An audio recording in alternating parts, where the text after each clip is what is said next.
नमस्कार, स्वागत है आप सभी का टाइम्स ड्राइव के एक और वीडियो में, जहां आज हमारे साथ इस वीडियो में एक और ख़ास मेहमान जुड़े हैं, जिनके साथ हम एक ख़ास चर्चा करने वाले हैं। Ashish Singh Joshi is with us today, who is the CEO of Classic Legends Private Limited. Thank you Ashish for joining us and thank you for inviting us here, जहाँ पर आज हम एसडी एडवेंचर को राइड करने वाले हैं। थोड़ा बहुत मैंने कर लिया है, जो चेंजेस हुए हैं पहले उससे शुरुआत करते हैं। क्या चेंजेस करे गए हैं इस 2024 वर्जन के अंदर, if you can please highlight that. So यहाँ पर जो कस्टमर टारगेटिंग या कस्टमर का जिस तरह से रिस्पॉन्स, जो चेंजेस अब बाइक्स में करे जा रहे हैं हार्डवेयर को लेके, टेक्नोलॉजी को लेके, तो वहाँ पर आपको क्या लगता है कि जो रिस्पॉन्स पहले था उसके मुकाबले कुछ चेंज अब देखने को मिल रहा है? किस तरह का डिफरेंस आपको देखने को मिल रहा है, या कहाँ कहाँ पे आपको लगता है कि कस्टमर का जो ब्रांड के साथ रिलेशन है थोड़ा बेटर हुआ है, नहीं हुआ है? देखिए, कस्टमर का जो हमारे साथ रिलेशन है ना, वो एक बड़ा इंटरेस्टिंग रिलेशन है। वो इसलिए क्योंकि इंडिया में या दुनिया में ऐसी कोई और मोटरसाइकिल कंपनी नहीं है जो कस्टमर को इतना which is as customer centric as us और as customer focused as us. क्योंकि इसमें सबसे बड़ी चीज़ कहाँ से आती है, क्योंकि हम सारे खुद मोटरसाइकिल्स राइड करते हैं। सो हम खुद भी तो कस्टमर हैं। So we feel the customers pain if there is, we feel what the customer feels. वो प्लस उनकी जो वो लैंग्वेज होती है वो हमें सबसे जल्दी समझ में आती है। तो आई कैन वेरी प्राउडली से कि आई डोंट थिंक हमारे से ज़्यादा रिस्पॉन्सिव कोई और कंपनी है मोटरसाइकिल इंडस्ट्री में थ्रू आउट द वर्ल्ड। हमने एक पीछे अभी जो सर्विस कैंप्स भी किए थे, वो सर्विस कैंप्स में वी लॉन्च्ड और we did for the first time ever in the motorcycle world, we were giving out factory backed warranties, 6 months, 12 months warranties on motorcycles which have been used for 4 years. ऐसा कोई company किसी दुनिया में कहीं पर कोई करता नहीं है। We took that call because हमें प्रोडक्ट पे बहुत कॉन्फिडेंस है। एंड अगर हमने वो चीज़ करी कि आपने अगर गाड़ी यूज़ भी करी है, अगर इवेलुएट करने के बाद में हमें लगता है कि हम आपको 6 से 12 महीने की और एडिशनल वारंटी दे सकते हैं for peace of mind, we have given that. तो ये सारा चीज़ जो है, ये हमारी जो रिलेशनशिप है with our customers, we are very close to customers. ये वहाँ से निकल के आता है। क्लासिक लेजेंड्स के पोर्टफोलियो में ऑलरेडी 2 ब्रांड्स हैं, जावा, एसडी। तीसरे की एंट्री होने वाली है, बीएसए की मैं बात कर रहा हूँ। सो आई थिंक 15 अगस्त के आसपास उसकी अनाउंसमेंट हो जाएगी। एंड वहाँ पर आप किस तरह, क्योंकि ऑलरेडी यू हैव बाइक्स जो 350 सीसी के आसपास, 300 सीसी के आसपास सेगमेंट में हैं, तो वहाँ पर बीएसए को लेकर किस तरह का अप्रोच रहने वाला है, किस तरह का कस्टमर टारगेटिंग रहने वाला है, या किन किन बेल्ट्स में आप बीएसए ब्रांड को लेकर इंडिया में एंटर करने वाले हैं? देखिए, BSA is a British brand. We acquired the company that can trace its history to 1903.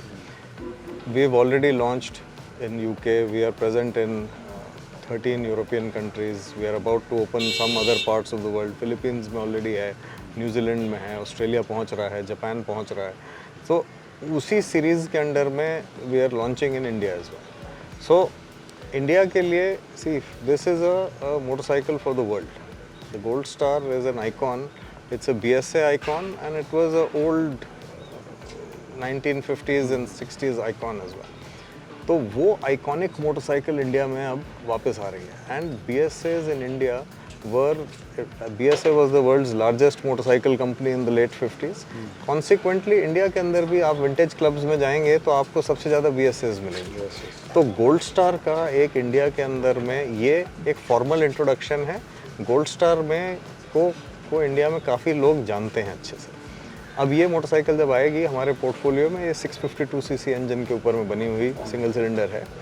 तो ये इसके बारे में ज़्यादा हम आपको जानकारी देंगे जब इसका लॉन्च होगा। बट दैट इज़, जो मैं आपको कह रहा हूँ वो कॉमन नॉलेज है। हमने जो गाड़ियाँ बाहर भी लॉन्च करी हैं, ये वो गाड़ी अब इंडिया में वापस लॉन्च हो रही है। सो पोर्टफोलियो जो है क्लासिक लेजेंड्स का, 3 ब्रांड हैं, मल्टीपल बाइक्स हैं। सो जिस तरह का R&D रहता है, how do you guys manage that? क्योंकि अमूमन बहुत से मैन्युफैक्चरर्स हैं, एक ब्रांड मैनेज करना मुश्किल हो जाता है। यहाँ आपके पोर्टफोलियो में 3 ब्रांड्स बीएसए एंटर हो जाएगा और 3 ब्रांड्स हो जाएंगे।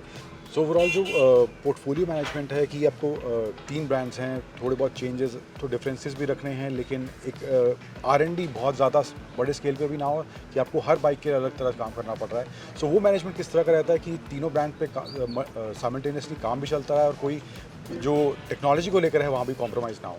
नहीं, तो हमने क्या कर रखा है, हमारा जो R&D सेटअप है वो इस तरीके से है। एक पहला चीज़ होती है क्लैरिटी। तो क्लैरिटी हम सबके दिमाग में इस तरीके से रही है कि ये सारे जो ब्रांड्स हैं, ये इनका अपना अपना एक नज़रिया है, एक अपना पर्पस है। तो आप जो भी मोटरसाइकिल बनाएंगे जिस ब्रांड के लिए, उसको आप ट्रू रहेंगे। You will be pure in your thought कि ये BSA की है मोटरसाइकिल, या ये जावा की है, या ये ESD की है। तो वहाँ उस क्लैरिटी से जब शुरू करते हैं तो वही क्लैरिटी डिज़ाइन के अंदर में फ्लो करती है। तो ये मैं आपको पहले बता रहा हूँ, जब हम ब्रीफ करते हैं कि हमने बनाना क्या है, उसके बाद में वही क्लैरिटी डिज़ाइन में फ्लो करती है, वही क्लैरिटी डिज़ाइन लैंग्वेज में या व्हीकल के कैरेक्टर में फ्लो करती है। तो उसके हिसाब से हमारे पास में जैसे जो इंजन प्लेटफॉर्म्स हैं या हमारे पास में जो व्हीकल प्लेटफॉर्म्स हैं, वो हम उसके अंदर में वही सेम क्लैरिटी के साथ में डेवलप करते हैं। हमने क्या कर रखा है, हमारे पास टीम्स हैं जो BSA को देखती हैं या जावा को देखती हैं या ESD को देखती हैं। तो वो टीम्स में इंटरमिंगलिंग काफ़ी होती है।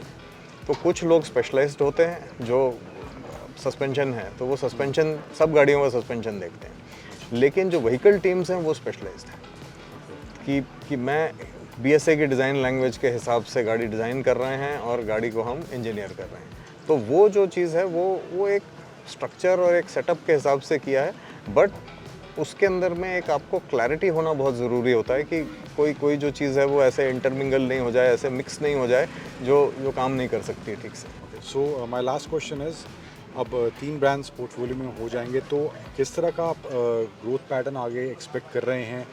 आई नो कि मल्टीपल चीज़ें होती हैं कि आगे का फोकास किस तरह का रहने वाला है, but how do you see Classic Legends going forward in coming 6 months और मे बी अ ईयर? अब पोर्टफोलियो जो 3 ब्रांड्स के हिसाब से हो जाएगा। क्लासिक लेजेंड्स में ना हम we are poised at a very very interesting place. देखिए, सबसे ज़्यादा मेहनत अगर आप घर भी बनाते हैं, मैं आपको सिर्फ एग्जांपल दूंगा, सबसे ज़्यादा मेहनत लगती है फाउंडेशन में। उसके ऊपर बिल्डिंग ब्लॉक्स बनाने में बहुत देर नहीं लगती है। तो हमने बहुत पिछले कुछ सालों में जो मेहनत करके हमने फाउंडेशन बहुत स्ट्रॉन्ग बनाई है।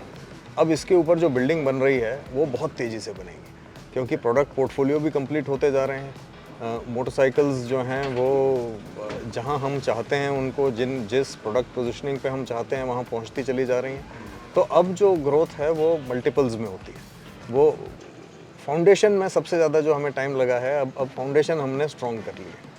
और अब हमने, आपने देखा होगा पिछले टाइम हमने कुछ पिछले 6-8 महीने पहले अनाउंसमेंट्स भी करे थे इन्वेस्टमेंट के, एडिशनल इन्वेस्टमेंट्स के। All that is in place, so we are poised for growth in this market now. Also, is there going to be any expansion in terms of service network and showrooms को लेके भी कुछ? तो सबसे पहला जो चीज़ हमने सर्विस नेटवर्क और शोरूम एक्सपेंशंस के लिए किया है, we have gone ahead and given out something that we are calling the Jawa ESD cafe, which is a small format store. हमारे ही टॉप 100 डीलर्स ये 100 सैटेलाइट लोकेशंस पे अपने आसपास ये स्टोर्स खोल रहे हैं। ये स्टोर्स अभी अगस्त के एंड तक सारे खुल जाएंगे। उसके बियॉन्ड हमारा जो नॉर्मल एक्सपेंशन जो चल रहा है वो चल रहा है। So we are at 450 odd touch points today. 100 ये ऐसे ही सीधे ऐड हो जाएंगे तो 550। We will end the year with about 600-620 touch points. Thank you so much, Ashish, for joining us. Thank you Ankul, thank you.